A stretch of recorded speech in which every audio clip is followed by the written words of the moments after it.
அன்பான தேவ பிள்ளைகள் எல்லோருக்கும் இயேசு கிறிஸ்துவின் நாமத்தில் என்னுடைய வாழ்த்துக்களை நான் தெரிவித்துக் கொள்கிறேன். தேவ பிள்ளைகளே, நாம் 2020ஆம் ஆண்டின் கடைசி மாதத்திற்குள்ளாக வந்திருக்கிறோம். கிறிஸ்மஸ் மற்றும் நியூ இயரை கொண்டாடும் மாதத்திற்குள்ளாக வந்திருக்கிறோம். கண்டிப்பாக உங்கள் அநேகருடைய உள்ளங்கள் இந்த வருடத்திலே நாம் கடந்து போன பலவிதமான கஷ்டங்கள் மற்றும் வேதனைகளால் அநேகருடைய இருதயங்கள் இன்றைக்கு ஒருவேளை இந்த நிகழ்ச்சியை நீங்கள் பார்த்து கொண்டிருக்கும் போது சோர்ந்து போயிருக்கலாம், அல்லது நீங்கள் பலவீனம் அடைந்து போயிருக்கலாம். தேவ பிள்ளைகளே, இந்த நிகழ்ச்சியின் மூலமாய் இப்பொழுது தேவனுடைய வார்த்தை உங்களை நோக்கி கடந்து வருகிறது. எதற்கு தெரியுமா? உங்களை பலப்படுத்த, உங்களுடைய சோர்விலிருந்து உங்களுக்கு விடுதலை உண்டாக்கி, உங்களை கர்த்தருடைய பலத்தினால் நிரப்பி நீங்கள் இந்த புதிய ஆண்டுக்குள்ளாக பிரவேசிப்பதற்கு உங்களை ஆயத்தப்படுத்தும்படி தான் இந்த நிகழ்ச்சியின் மூலமாய் தேவனுடைய வார்த்தை கடந்து வருகிறது. ஆதலால் தேவ பிள்ளைகளே, அடுத்த அரை மணி நேரம் நீங்கள் தேவனுடைய வார்த்தையை கவனமாய் கவனிங்கள். நிச்சயமாய் உங்கள் வாழ்க்கையிலே இன்றைக்கு ஒரு பெரிய விடுதலை உண்டாகும். தேவ பிள்ளைகளே, நாம் கடந்த மாதம் கர்த்தருக்குள் சந்தோஷமாய் இருங்கள், மகிழ்ச்சியாய் இருங்கள் என்று சொல்லி நாம் தேவனுடைய வார்த்தையை தியானித்தோம். இது கிறிஸ்மஸ் மாதமாய் இருக்கிறபடினால் நாம் இந்த மாதத்தில் கர்த்தருடைய சமாதானத்தில் வாழ்வது எப்படி என்ற தலைப்பின் கீழ் நாம் தியானிக்க போகிறோம். கர்த்தர் அருளுகிற சமாதானம் எவ்வளோ பெரிய ஒரு விலையேற பெற்ற ஒரு ஈவு. அந்த தேவன் தருகிற அந்த ஈவிலே நாம் வாழ்வது எப்படி, அதை தான் நாம் இந்த டிசம்பர் மாதம் முழுவதும் நாம் தியானிக்க போகிறோம். இதற்கு ஆதாரமாக நான் யோவான் 14ஆம் அதிகாரம் 27வது வசனத்தை வாசிக்கிறேன் பாருங்கள். யோவான் 14ஆம் அதிகாரம் 27வது வசனம். சமாதானத்தை உங்களுக்கு வைத்து போகிறேன், என்னுடைய சமாதானத்தையே உங்களுக்கு கொடுக்கிறேன். உங்கள் உலகம் கொடுக்கிற பிரகாரமாய் நான் உங்களுக்கு கொடுக்கிறதில்லை. உங்கள் இருதயம் கலங்காமலும் பயப்படாமலும் இருப்பதாக.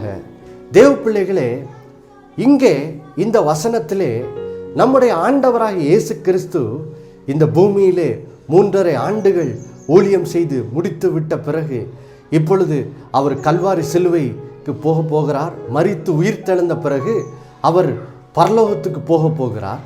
ஆதலால் அவர் தம்முடைய பூமிக்குரிய அந்த நோக்கத்தை நிறைவேற்றி முடித்து பரலோகத்துக்கு செல்வதற்கு முன்பாக தம்முடைய சீஷர்களுக்கு ஒரு பெரிய ஈவை அவர்களுக்கு கொடுப்பதாக, அவர்களுக்கு ஒரு பெரிய கிஃப்டை வைத்து போவதாக இந்த வசனத்தின் மூலமாய் இயேசு சொல்லுகிறார் பாருங்கள்.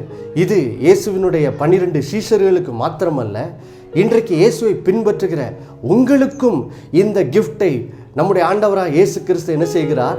தருகிறார். அது என்ன கிஃப்டாம்? தேவ பிள்ளைகளே, கேளுங்கள், இந்த வார்த்தைகளை உங்கள் காதுகள் கேட்கட்டும்.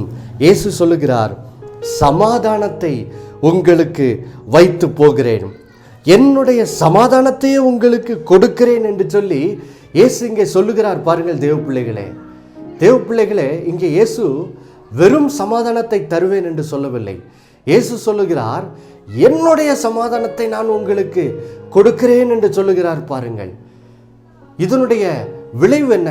இயேசுவினுடைய சமாதானத்தை நாம் பெற்றுக்கொள்ளும் போது நமக்கு கிடைக்கும் பலன் என்ன? இயேசு இங்கே சொல்லுகிறார், உங்கள் இருதயங்கள் கலங்காமலும் பயப்படாமலும் இருப்பதாக. ஆம் பிரியமானவர்களே, நாம் இந்த உலக வாழ்க்கையிலே இந்த 2020ஆம் ஆண்டிலே நம்முடைய இருதயங்கள் கலங்கி பயத்தினால் நிரம்பி விட்டது. ஒவ்வொரு நாளும் நாம் இந்த கொரோனா கொள்ளை நோய் மற்றும் அதனால் உண்டான மற்ற வேதனைகள் எல்லாவற்றின் நிமித்தமாக நாம் இந்த 2020ஆம் ஆண்டு அதிகமாக இருதயத்திலே கலக்கத்தையும் பயத்தையும் நாம் என்ன செய்து அனுபவித்தோம். ஆனால் தேவ பிள்ளைகளே, இன்றைக்கு இயேசு நமக்கு அவருடைய சமாதானத்தை என்ன செய்கிறார்? தருகிறார். அந்த சமாதானம் நம்முடைய இருதயத்தை நிரப்புகிறது மூலமாய் இங்கே ஆண்டவராய் இயேசு கிறிஸ்து சொல்லுகிறார், நாம் கலக்கத்திலிருந்தும் பயத்திலிருந்தும் என்ன செய்ய முடியுமாம்? விடுதலை பெற முடியுமாம் தேவ பிள்ளைகளே. ஆம் பிரியமானவர்களே, இந்த ஆண்டிலே பாருங்கள், அநேகர் அனுபவித்த இந்த கலக்கம் பயத்தின் நிமித்தமாக பாருங்கள், அநேகர் இந்த 2020ஆம் ஆண்டிலே நிம்மதியை என்ன செய்தார்கள்? இழந்து போய் தவிக்கிறார்கள். ஒரு சகோதரர் இப்படி என்னிடத்தில் சொன்னார். அவர் சொன்னார், அந்த ஊரடங்கு இருந்த காலத்திலே ஊரடங்கு நீட்டித்து கொண்டே போகும்போது அவர் சொன்னார், எனக்கு சரியான தூக்கமே வரல, நிம்மதியெல்லாம் போயிடுச்சு, இனி நான் எப்படி என் வாழ்க்கையை நடத்த போகிறேன், எனக்கு எப்படி வருமானம் வரப்போகிறது, எப்படி நான் குடும்ப வாழ்க்கை நடத்த போகிறேன் என்று அவர் சிந்தித்து கவலையினால் நிரம்பி அவர் சொன்னார், எனக்கு தூக்கமே போயிடுச்சு, என் உடலெல்லாம் பலவீனம் அடைந்தது அப்படின்னு சொன்னார். பாருங்க, இன்னொரு நபர் நான் இப்படி சொல்வதை கேட்டேன். அவர் சொன்னார், எங்கள் வீட்டிலே எல்லாமே இருக்கிறது, ஆனால் சமாதானம் மட்டும்தான் என்னது இல்லை என்று சொல்லி. தேவ பிள்ளைகளே, இன்றைக்கு அநேகர் நிம்மதி இல்லாமல், உள்ளத்திலே இளைப்பாறுதல் இல்லாமல், உள்ளத்திலே தவித்து திகைத்து கொண்டிருக்கிறார்கள். தேவ பிள்ளைகளே, இன்றைக்கு இப்படிப்பட்ட விதத்தில் நீங்கள் கஷ்டப்பட்டு கொண்டிருந்தால் உங்களுக்காக தான் இந்த வார்த்தை. இயேசு உங்களை பார்த்து சொல்லுகிறார், சமாதானத்தை, என்னுடைய சமாதானத்தை உங்களுக்கு என்ன செய்கிறேன்? கொடுக்கிறேன் என்று சொல்லுகிறார். பாருங்கள், அப்போ தேவ பிள்ளைகளே, இந்த வசனத்திலிருந்து நாம் கற்றுக்கொள்ளுகிற முதலாவது பாடம் என்னவென்றால், இன்றைக்கு நாம் வாழ்க்கையில தவிக்கும் இந்த கலக்கம் பயத்திலிருந்து விடுதலை பெறுவதற்கு தேவன் அருளுகிற அந்த மருந்து தான், தெய்வீக மருந்து தான் இயேசு கிறிஸ்துவனுடைய சமாதானம். அப்போ இந்த சமாதானம் நம்முடைய வாழ்க்கையை இந்த மாதம் நாம் இந்த சமாதானத்தினால் நிரப்பப்பட்டு காணப்படும் போது பாருங்கள் தேவ பிள்ளைகளே, நாம் புது வருஷத்துக்குள்ளே புதிய நம்பிக்கையோடு, புதிய விசுவாசத்தோடு, புதிய தரிசனத்தோடு நாம் நிச்சயமாக என்ன செய்ய முடியும்? நுழைய முடியும். அதற்காக தான் இந்த சத்தியத்தை நாம் இந்த மாதம் என்ன செய்து கொண்டிருக்கிறோம்? தியானித்து கொண்டிருக்கிறோம். பாருங்கள் தேவ பிள்ளைகளே, இப்பொழுது நாம் சங்கீதம் 3க்கு செல்வோம். பாருங்கள், அங்கே சங்கீதம் 3 சங்கீதக்காரனாகிய தாவீது தன்னுடைய வாழ்க்கையிலே பாருங்கள், நாம் இன்றைக்கு இந்த வருடத்திலே அனுபவித்த இந்த வேதனையான காலத்தை போல தாவீது ராஜாவினோட வாழ்க்கையிலே ஒரு குறிப்பிட்ட வேதனையான காலம் உண்டாயிற்று. அது என்னவென்றால், அவருடைய சொந்த மகனாகிய அப்சலோம் பாருங்கள், அவன் தன்னுடைய தகப்பனாகிய தாவீதுக்கு விரோதமாக கலகம் செய்து அவன் ராஜ்யபாரத்தை என்ன செய்தான்? பிடித்து கொண்டான். அப்சலோம் வஞ்சகத்தின் மூலம் என்ன செய்து விட்டான்? ராஜாவாகி விட்டான். பாருங்க, அதனால் தாவீது ராஜா தன் குடும்பத்தினுடனே என்ன செய்தார்? தன் உயிரை காப்பாற்றிக் கொள்வதற்காக அப்சலோமினிடத்திலிருந்து இப்பொழுது பயந்து ஓடிக்கொண்டிருக்கிறார். பாருங்க, ஓடிக்கொண்டிருக்கிற காலத்தில் தான் அவர் இந்த சங்கீதம் 3 அவர் என்ன செய்கிறார்? எழுதுகிறார். பாருங்க, அவர் சங்கீதம் 3:1 வசனத்திலே நாம் இந்த நாட்களில் அனுபவிக்கிற ஒரு வேதனையான சூழ்நிலையை போன்றுதான் அவர் தான் எப்படிப்பட்ட வேதனையை அனுபவிக்கிறேன் என்று சொல்லுகிறார். பாருங்க, அவர் சொல்லுகிறார், கர்த்தாவே, என் சத்துருக்கள் எவ்வளவாய் பெருகி இருக்கிறார்கள், எனக்கு விரோதமாய் எழும்புகிறவர்கள் அநேகர் என்று சொல்லுகிறார். பாருங்க தேவ பிள்ளைகளே, இங்கே சங்கீதக்காரனாகிய தாவீது தான் சந்தித்து கொண்டிருக்கிற சவாலை குறித்து பேசுகிறார். பாருங்க, இப்பொழுது தாவீது ராஜா தன் குடும்பத்தோடு பயந்து ஓடிக்கொண்டிருக்கிறார். இப்பொழுது அப்சலோம் அவனுடைய வீரர்களோடு கூட இணைந்து இப்பொழுது தாவீது ராஜாவை எப்படியாவது கொண்டு போட வேண்டும், நிரந்தரமாக அவன் ராஜாவாகி விட வேண்டும் என்று சொல்லி அப்சலோம் இப்பொழுது என்ன செய்து கொண்டிருக்கிறான்? முயற்சி செய்து கொண்டிருக்கிறான். இந்த மாதிரி காலகட்டத்தில் தாவீது ராஜா தன்னோட வாழ்க்கையின் சூழ்நிலை விவரிக்கிறார். சொல்லுகிறார், என் சத்துருக்கள் எவ்வளவாய் பெருகியிருக்கிறார்கள். யோசித்து பாருங்க, தாவீது ராஜாக்கு சத்ரு இப்பொழுது தன்னுடைய சொந்த மகன், வேற யாரோ எதிரி இல்லை. பாருங்க, எதிரி நாட்டு ராஜா இல்லை, தன் சொந்த மகனே இப்பொழுது தனக்கு விரோதமாய் எதிரியாய் எழும்பியிருக்கிறதை நினச்சி அவர் உள்ளம் உடைந்து போய் இதை சொல்லுகிறார், எவ்வளவா என் சத்துருக்கள் பெருகியிருக்கிறார்கள், எனக்கு விரோதமாக எழும்புகிறவர்கள் அநேகராக என்ன செய்கிறார்கள்? இருக்கிறார்கள் என்று சொல்லி அவர் வேதனையோடே தன் சூழ்நிலை என்ன செய்கிறார்? விவரிக்கிறார்கள். பாருங்கள் தேவ பிள்ளைகளே, இன்றைக்கு நீங்கள் கூட சொல்லலாம், எனக்கு விரோதமாக எத்தனை சத்துருக்கள். ஒரு பக்கத்தில் கடன் பிரச்சனை என்னை நெருக்குகிறது, இன்னொரு பக்கத்தில் நல்ல வருமானம் இல்லை, இன்னொரு பக்கத்தில் என்னுடைய பிள்ளைகளுடைய வாழ்க்கையின் எதிர்காலம் எப்படி இருக்க போகுதோ என்ற கவலை, இன்னொரு பக்கத்தில் என்னுடைய பிள்ளைகள் கீழ்ப்படிய மாட்டேங்கிறாங்களே, விளையாண்டு கொண்டே இருக்கிறாங்க, கருத்தான விதத்தில் எதையும் செய்ய மாட்டேங்கிறாங்களே அப்படின்னு சொல்லி ஒருவேளை பலவிதமான கவலை இன்றைக்கு உங்களை நெருக்கி கொண்டிருக்கலாம். அதனால் நீங்களும் தாவீது ராஜா போல ஒருவேளை சொல்லலாம், என் சத்துருக்கள் எவ்வளவாய் பெருகி இருக்கிறார்கள், எனக்கு விரோதமாய் நிற்கிற சூழ்நிலைகள் எத்தனை இருக்கிறது என்று சொல்லி நீங்கள் கூட உங்கள் மனதிலே நொறுங்குண்ட இருதயத்தோடு நீங்கள் இந்த நாளிலே உட்கார்ந்து கொண்டிருக்கலாம்.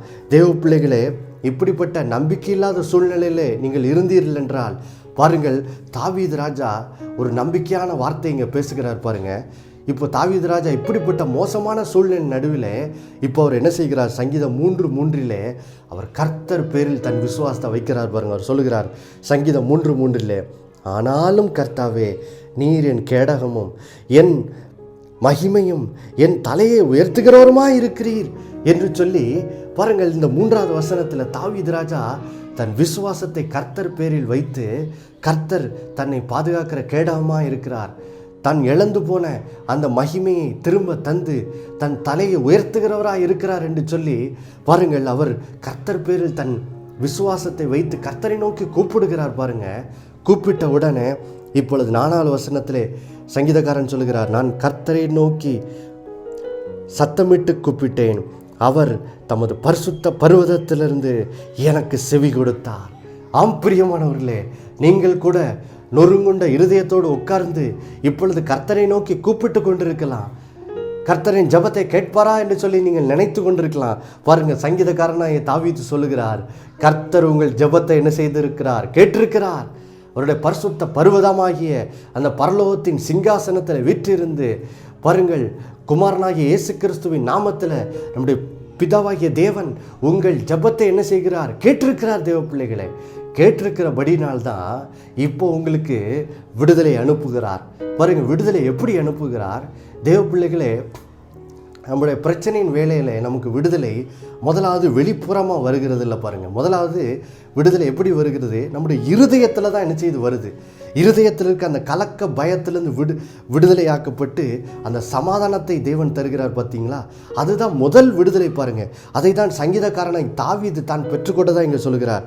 சங்கீதம் 3:5 அவர் சொல்லுகிறார், நான் படுத்து நித்திரை செய்தேன், விழித்து கொண்டேன், கர்த்தர் என்னை தாங்குகிறார், எனக்கு விரோதமாய் சுற்றிலும் படையெடுத்து வருகிற 10,000 பேருக்கு நான் பயப்படேன் என்று சொல்கிறார். பாருங்க, ஆம்பிரியமானவர்கள் யோசித்து பாருங்க. தாவீது ராஜா தன்னுடைய மகன் எதிர்த்து வந்து கொண்டிருக்கிறான், உயிருக்கே பொழுது உத்தரவாதம் இல்லை. இப்படிப்பட்ட சூழ்நிலை நிம்மதியாக தூங்க முடியுமா? தூங்க முடியாது. ஆனால் தாவீது ராஜா சொல்லுகிறார், நான் கர்த்தரை நோக்கி கூப்பிட்டேன், கர்த்தர் இப்போ எனக்கு பதிலளித்து எனக்கு அவருடைய சமாதானத்தினால் என்னை நிரப்பி இருக்கிறபடினால் இப்பொழுது நான் நிம்மதியாக படுத்து தூங்கி விழித்து எழும்புகிறேன். என கர்த்தர் என்னை ஆதரிக்கிறார். என்னை சுற்றி படையெடுத்து வருகிற அத்தனை பேருக்கும் இப்பொழுது என் இருதயம் பயப்படுவதில்லைன்னு சொல்கிறார். பாருங்க, ஆம்பிரியமானவர்களே, பாருங்கள் தேவ பிள்ளைகளே, இதுதான் கர்த்தருடைய சமாதானத்தை பெற்றுக்கொள்ளுகிற ஒரு நிலையாக என்ன செய்கிறது இருக்கிறது. பாருங்க, கர்த்தருடைய சமாதானம் நம்மை நிரப்பும் போது பாருங்க, எல்லா பயம் நம்மை விட்டு போயிடுது, கலக்கம் நம்மை விட்டு போய்கிறது, தூங்க முடியாமல் கஷ்டப்படுகிற அந்த நிலையிலேருந்து நமக்கு விடுதலை பெற்று நாம் நிம்மதியாக தூங்குகிறோம், நிம்மதியாக எழும்புகிறோம். உள்ளத்தில் இருக்கிற பயமெல்லாம் போய் இருதயம் நான் பயப்படேன் என்று சொல்லுகிற நிலைக்கு என்ன செய்து விடுகிறது? வந்து விடுகிறது. பாருங்கள் தேவ பிள்ளைகளே, அப்போது தேவ பிள்ளைகளே, இதன் நிமித்தமாக தான் இயேசு அங்கே யோவான் 14:27 சொல்லுகிறார், என்னுடைய சமாதானத்தை உங்களுக்கு நான் என்ன செய்கிறேன்? கொடுக்குறேன் என்று சொல்லி. ஏன்னா ஆண்டவருக்கு தெரியுது இந்த உலகத்தில் நம்ம எந்த அளவுக்கு பயந்து கலங்கி தவிக்கிறோம் என்று சொல்லி.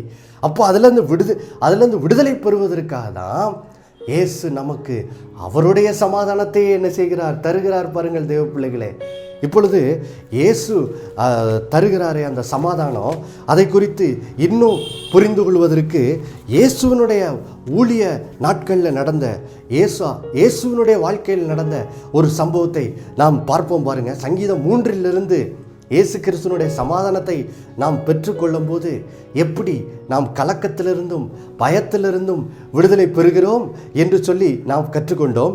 இப்பொழுது இன்னொரு சம்பவம், மார்க்கு 4 அதிகாரத்திலிருந்து இயேசுவனுடைய வாழ்க்கையிலிருந்தே அவருடைய சமாதானத்தை நாம் பெற்றுக்கொள்ளும் போது எப்படி நாம் பயத்திலிருந்தும் கலக்கத்திலிருந்தும் விடுதலை பெறுகிறோம் என்று சொல்லி நாம் பார்ப்போம். பாருங்க, தேவ பிள்ளைகளை, இங்கே மார்க் 4ஆம் அதிகாரத்தில் இயேசு என்ன செய்கிறார்? தன்னுடைய சீசர்களோடு படகிலே அவர் கடலிலே பயணம் பண்ணுகிறார். பாருங்க, பயணம் பண்ணும்போது இப்பொழுது வாசிக்கிறேன் பாருங்கள். மார்க் 4ஆம் அதிகாரம் 37வது வசனத்தை வாசிக்கிறேன் பாருங்க. இங்கே வசனம் சொல்லுகிறது, அப்பொழுது பலத்த சுழல் காற்று உண்டாகி படகு நிரம்பத்தக்கதாக அலைகள் அதன் மேல் மோதிற்று. தேவ பிள்ளைகளே, இங்கே இயேசு பாருங்க, கலிலே கடலிலே தம்முடைய சீசர்களோடு கூட படகுலே போய்கொண்டிருக்கிறார். அடுத்த அக்கறைக்கு அவர் போய்கிட்டு இருக்கிறாரு. போயிட்டு இருக்கும்போது திடீரென்று ஒரு மிகப்பெரிய பிரச்சனை வருகிறது. எப்படி தாவீதுக்கு எதிர்பாராத ஒரு பிரச்சனை தன்னுடைய சொந்த மகனால் வந்துச்சோ, இப்போது இங்கே இயேசுவுக்கும் சீசர்களுக்கும் எதிர்பாராத விதத்தில் ஒரு பெரிய புயல் காற்றின் மூலமாக என்ன செய்கிறது? பிரச்சனை வருகிறது. பாருங்கள் தேவ பிள்ளைகளே, இந்த வருடத்தில் நமக்கு கூட அப்படி தானே வந்துச்சு. யார் எதிர்பார்த்த அந்த 2020 இப்படி ஒரு கொள்ளை நோய் வரும், அதனால் உலகமே மூடப்படும், எல்லாரும் வீட்டுக்குள்ளே அடைக்கப்படுவோம். யார் நினைத்தா? யாருமே நினைக்கல இப்படிலாம் ஒரு சம்பவம் நடக்கும் என்று சொல்லி. ஆனால் ஒரு எதிர்பாராத ஒரு சூழ்நிலை நமக்கு என்ன செய்தது? இந்த வருடத்திலே நாம் சந்தித்தோம். ஆனால் தேவ பிள்ளைகளே, உலகத்தில் எதிர்பாராத இப்படிப்பட்ட சம்பவங்களெல்லாம் வரலாம். ஆனால் தேவ பிள்ளைகளே, இயேசு நமக்கு அவருடைய சமாதானத்தை தந்திருக்கிறார். பார்த்தீங்களா?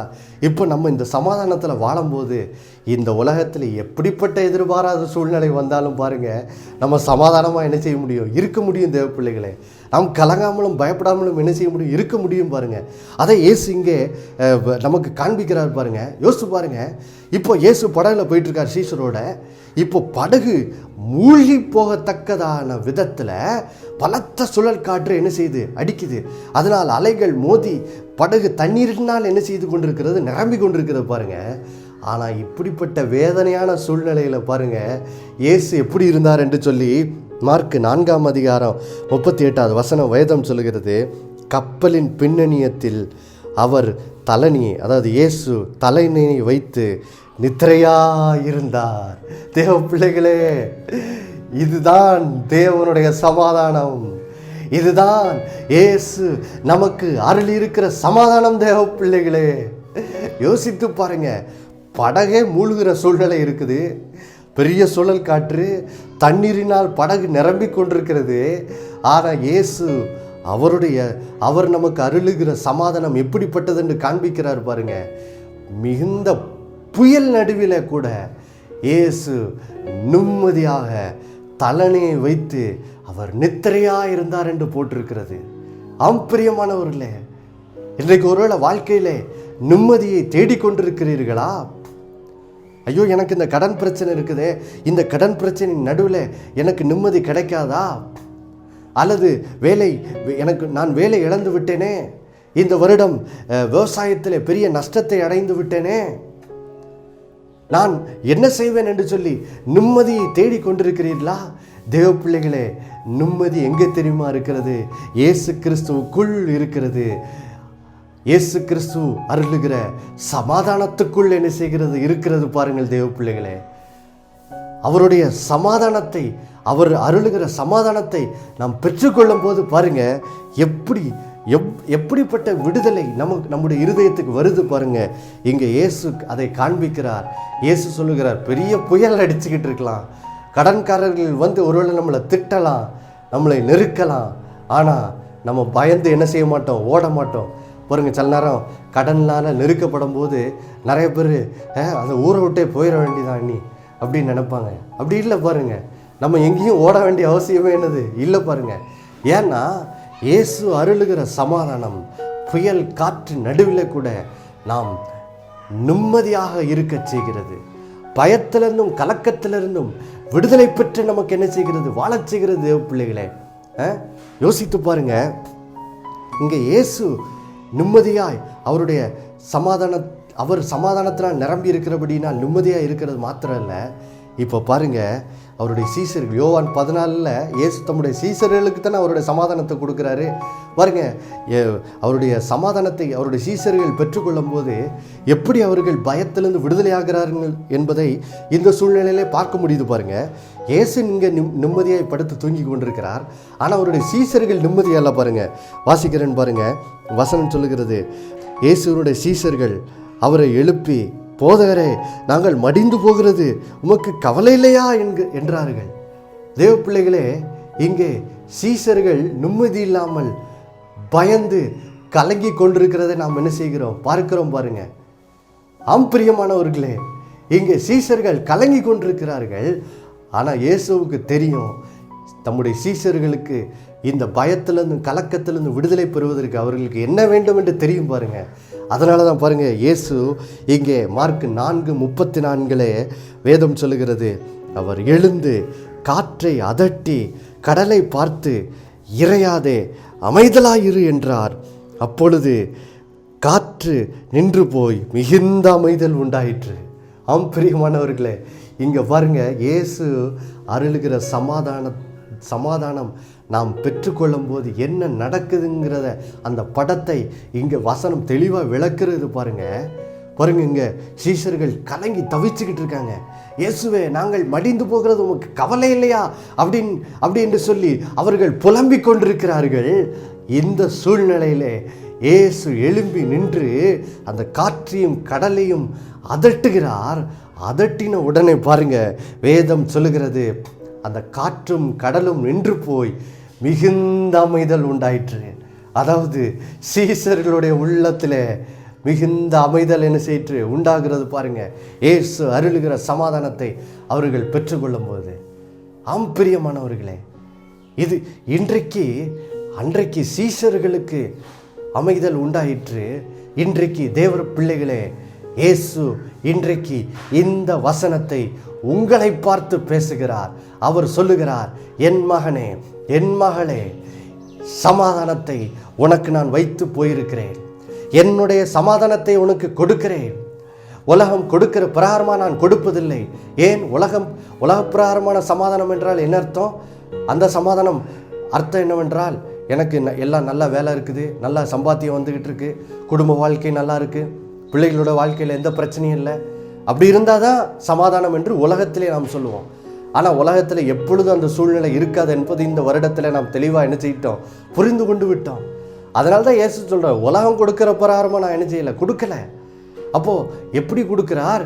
அவர் புயல் காத்து வந்தால் கூட நீங்கள் நிம்மதியாக மிகுந்த அமைதலோடு நித்திரை செய்கிற, மிகுந்த அமைதலோடு நிம்மதியாய் உட்கார்ந்திருக்கிற இயேசு அவருடைய சமாதானத்தை உங்களுக்கு என்ன செய்கிறார், அருளுகிறார். தேவ பிள்ளைகளே, அதனால தான் அவர் சொல்றாரு, உங்கள் இருதயம் கலங்காமலும் பயப்படாமலும் இருப்பதாக. ஹல்லேலூயா. பிரியமானவர்களே, இயேசு இன்றைக்கு உங்களை பார்த்து தான் சொல்லுகிறார், என் மகளே, என் மகனே, உங்கள் இருதயம் கலங்காமலும் பயப்படாமலும் இருப்பதாக. உங்களை சுற்றி இருக்கிற, உங்களை மிரட்டுகிற சூழ்நிலையை பார்த்து பயப்படாதிருங்கள். ஏனென்றால் இன்றைக்கு இயேசு அவருடைய சமாதானத்தை உங்களுக்கு என்ன செய்கிறார், தருகிறார். கர்த்தர் உங்களுடைய ஜெபத்தை கேட்டுதான் இந்த வார்த்தையை உங்களுக்கு இன்னைக்கு என்ன செய்து கொண்டிருக்கிறார், அனுப்பி கொண்டிருக்கிறார். பாருங்க, அன்றைக்கு சங்கீதக்காரனுடைய ஜெபத்தை கேட்டு சங்கீதக்காரனுக்கு பயத்தை நீக்கி சமாதானத்தை அருளின தேவன், சீசர்களுக்கு சமாதானத்தை அருளின நம்முடைய ஆண்டவராக இயேசு கிறிஸ்து இன்றைக்கு உங்களுடைய ஜெபத்தை கேட்டு இன்றைக்கு இந்த வார்த்தையின் மூலமாய், இந்த செய்தியின் மூலமாய் உங்களுக்கும் சமாதானத்தை அருளுகிறார். இதை நாம் சுதந்திரிக்கும்படி இணைந்து ஜெபிக்கலாமா? எல்லாருக்கும் இருக்கிற இடத்துல கண்களை மூடி ஜெபிப்போ. பாருங்க, அன்புள்ள பரலோக பிதாவே, ஆண்டவராகிய இயேசு கிறிஸ்துவின் நாமத்தில் நாங்கள் ஜெபிக்கிறோம். ஆண்டவரே, அப்பா, இந்த மாதத்தின், இந்த 2020ஆம் ஆண்டின் கடைசி மாதத்திலே நாங்கள் எப்படிப்பட்ட வேதனையில் கடந்து வந்தோம் என்று சொல்லி நீர் அறிந்துதான் இந்த வருடத்தில் எங்களுடைய உள்ளம் கலங்கி பயந்து போயிடுச்சு. புது வருடத்துக்குள்ளாக இந்த பயத்தோடு கலக்கத்தோடு நாங்கள் நுழைந்தோம் என்றால் எங்களுக்கு புதிய நம்பிக்கையோடு நாங்கள் புது வருஷத்துக்குள்ளே பிரவேசிக்க முடியாது, சந்தோஷத்தோடு பிரவேசிக்க முடியாது என்று தெரிந்துதான் ஆண்டவரே, இந்த மாதத்தின் கடைசி மாதத்தில் எங்களுக்கு இந்த அருமையான சத்தியத்தை இந்த நாளில் எங்களுக்கு தந்து கொண்டிருக்கிறக்காய் ஸ்தோத்திரமாப்பா. சமாதானத்தை உங்களுக்கு வைத்து போகிறேன், என்னுடைய சமாதானத்தை உங்களுக்கு தருகிறேன் என்று சொல்லி பிதாவாகிய தேவனே, உம்முடைய குமாரன் ஆண்டவராகிய இயேசு கிறிஸ்துவின் மூலம் இதனால் எங்களோடு பேசியிருக்கிறக்காய் ஸ்தோத்திரமப்பா, ஸ்தோத்திரம். இதனாலே இந்த வார்த்தையை கேட்டுக்கொண்டிருக்கிற குடும்பத்தினர் இந்த வார்த்தைகளை பெற்றுக்கொள்ளட்டும். ஜெபித்து கொண்டிருக்கிற அந்த தகப்பன், அந்த தாய், அந்த பிள்ளை, அந்த பாட்டி, தாத்தா, ஆண்டவரே, இந்த வார்த்தைகள் அவர்களுக்குள்ளா போகட்டும். ஆண்டவரே, போகட்டும்.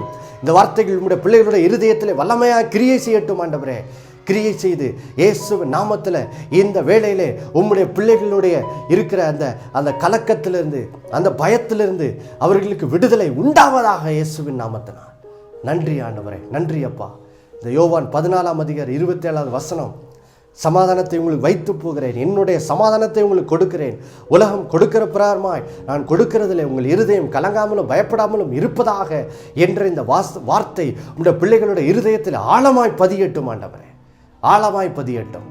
இந்த வார்த்தை ஆழமாய் பதிந்து இந்த நாளிலிருந்து ஆண்டவரே ஸ்தோத்திரம், சங்கீதக்காரனை போல நான் படுத்துறங்கினேன், விழித்து கொண்டேன், கர்த்தர் என்னை ஆதரிக்கிறார், என்னை சுற்றி இருக்கிற எல்லா ஏற்று நிற்கிற சூழ்நிலை பார்த்து நான் பயப்படேன் என்ற அந்த ஆசீர்வாதத்துக்குள்ளாக இந்த நாளிலே உம்முடைய பிள்ளைகள் பிரவேசிக்கட்டும் இயேசுவின் நாமத்தினால். இயேசுவின் நாமத்தில் எங்கள் ஆண்டவர் இயேசுவை போல புயல் காற்றின் நடுவிலும் நிம்மதியாய் மிகுந்த அமைதலோடு இருக்கிற அந்த ஆசீர்வாதத்துக்குள்ளே உங்களுடைய பிள்ளைகள் இயேசுவின் நாமத்தில் இந்த நாளில் பிரவேசிக்கட்டும். ஆண்டவரே, அப்படி செய்கிறதுக்காய் நன்றி அப்பா, நன்றி. இதே ஆசீர்வாதம் எங்கள் இந்திய தேசத்துக்கும் எங்கள் தமிழகத்துக்கும் உண்டாகட்டும். எங்கள் இந்திய தேசத்தில் மிகுந்த சமாதானம் உண்டாகட்டும், தமிழகத்தில் மிகுந்த சமாதானம் உண்டாகட்டும் இயேசுவின் நாமத்தினால். அப்படி செய்ததுக்காக நன்றி, இயேசுவின் மூலம் பிதாவே. ஆமேன், ஆமேன். தேவ பிள்ளைகளே, கர்த்தருடைய சமாதானத்தினால் நிரம்பியிருங்கள், உங்கள் இருதயங்கள் கலங்காமலும் பயப்படாமலும் இருப்பதாக இயேசுவின் நாமத்தில். ஆமேன்.